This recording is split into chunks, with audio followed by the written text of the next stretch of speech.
Assalamualaikum. So Jack 360 my channel. I am Dilao Merchant. So this time I will be discussing regarding filer बनना क्यों ज़रूरी है और filer पे जैसे 15% टैक्स है, non filer will be bearing around 30% of tax. That's really simple. अच्छा, थोड़ा सा मिसकंसेप्शन मार्केट के अंदर है. जिनको फाइनेंस की नॉलेज नहीं है वो थोड़ा सा ये चीज़ समझते हैं कि यार हमें पता नहीं गवर्नमेंट हमारे पे ऑब्जर्वेशन देख रही है, हमें हम पे कुछ पेनल्टी इम्पोज कर देगी या क्या करेगी, हमें देखेगी, वो हमारे एसेट्स के बारे में उनको पता चल जाएगा या ये हो जाएगा. अरे भाई, तो ऐसा नहीं होता कि इस तरीके से कि आपकी जो रेगुलर वेल्थ है और आप प्रॉपर तरीके से शो कर रहे हैं ऑन द टैक्स पेपर अपने फाइल के अंदर, तो उसके ऊपर आपके ऊपर कोई चार्जेस इम्पोज कर दिए जाए बाद में इस तरीके से, ऐसा कुछ नहीं है. हाँ, हर चीज़ जो होता है इसका सेट पैरामीटर्स है. ऑन द ईयरली बेसिस आप अपना टैक्स कंसल्टेंट से जो भी आपका वो है लिंकअप है, आप उससे कोऑर्डिनेट करें. ऑन द अपने जो एसेट्स हैं, एक्सपेंडिचर जो भी इसमें वो मेंशन करें and it will be all good. कोई इसमें कोई इशू नहीं है. फर्दर चार्जेस भी नॉन फाइलर को 10 चीज़ों के अलग बेयर करने पड़ रहे हैं. So it's much better to being a filer rather than a non filer. Secondly, मैं इंडो पाक वॉर के वाले से मैं थोड़ा डिस्कस करूँगा. मार्केट बहुत बुरी तरह क्रैश करी. मैं इसको एलैबोरेट कर दूँ. उसमें हुआ ये कि जो हमारी 1,18,000 19,000 पॉइंट्स पर मार्केट थी, वो क्रैश करके direct it move down to somewhere around 1,03,000 पर मार्केट आ गई थी. 15,000 पॉइंट मार्केट गिर गई थी. अच्छा, लोग बड़े कंफ्यूज थे, but that is the best time to buy, क्योंकि जब मार्केट क्रैश करती है और अच्छे कुछ फंडामेंटल जो शेयर्स होते हैं, जो अच्छे इक्विटीज़ हैं, तो डेफिनेटली वो बैंक करते हो और आप उसको परचेज़ करते हो. बट अगैन थोड़ा सा लोगों में फियर था. मैं खुद भी 2.5 लाख के लॉस पे था अपनी जो मेरे पास जो कैपिटल मैंने लगाया था, तो मैं 2.5 लाख के लॉस पे था उस डिसीजन को. सो आई डिड दैट. मैंने उसको बाई किया, लोअर पे बाई किया. जहाँ मैंने 380 पे बाई किया था कोई शेयर, वो 300 पे आ गए थे. मैंने 300 पे अगेन बाई किया. एवरेज कॉस्ट को मैं 320 330 पे लेके आया. इसी तरीके से और भी जो ग्लैक्सो हैं, एंग्रो फर्टिलाइजर्स हैं, फौजी फर्टिलाइजर्स हैं, मीज़ान बैंक है, सिस्टम लिमिटेड है, तो 10,000 पॉइंट्स मार्केट बड़ी है, तो मैंने ठीक ठाक गेन किया. अच्छा, लोग उसमें ये था कि उस वक्त भी होते कि नहीं अभी इंडिया एक बम मारेगा ना, एक और हमला करेगा तो ये 95 पे पहुंच जाएगी. कुछ चीज़ों में डाइवर्सिफाई कर दो ताकि आपको लॉन्ग टर्म होल्डिंग पे भी, अगर आप इन्वेस्टमेंट पे जा रहे हो तो फिर आपको कोई चीज़ फिर किसी चीज़ से डर नहीं होना चाहिए जब आप इन्वेस्टमेंट का माइंडसेट लेके चल रहे हो.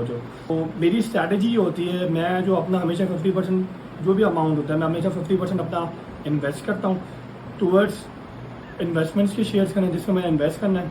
ठीक है, उसके टारगेट्स मैं डिफरेंट लेके चल रहा होता हूँ कि मैं फॉर एग्जांपल मेरे पास 100% था, 50% तो मैंने वहाँ इक्वेट कर दिया. अब जो 50% बचा उसका जो आधा है मैंने वो उसमें कुछ शेयर्स परचेज़ किए. अच्छा, वो मैं डेली पे कर रहा था क्योंकि मैं कुछ चीज़ें कैश में रखता हूँ in hand. Cash in hand रखने का मतलब ये होता है कि जब भी मार्केट क्रैश करे तो मेरे पास परचेजिंग मेरे पास हो, मेरे पास पावर हो, मेरे पास पैसा हाथ में हो, तो मैं फ़ौरन से कैपिटल खरीद सकूँ. तो ये थोड़ी सी मेरी बेसिक स्ट्रैटेजी होती है जो मेरी बड़ी काम करती है. बट वंस एंड ऑल आप जब मेरे ग्रुप में ऐड होंगे, जब मुझे देखते जाएंगे किस तरीके से, अच्छा हर चीज़ each and everything is been free. Right now financial literacy is the best thing जो आप अपने ऑक्यूपाई करेंगे तो आपको वो उस चीज़ से निकालेगी. कौन सी चीज़ सबसे ज़्यादा आपको रिटर्न देती है, वो एक आपको पता है फाइनेंशियल मार्केट है.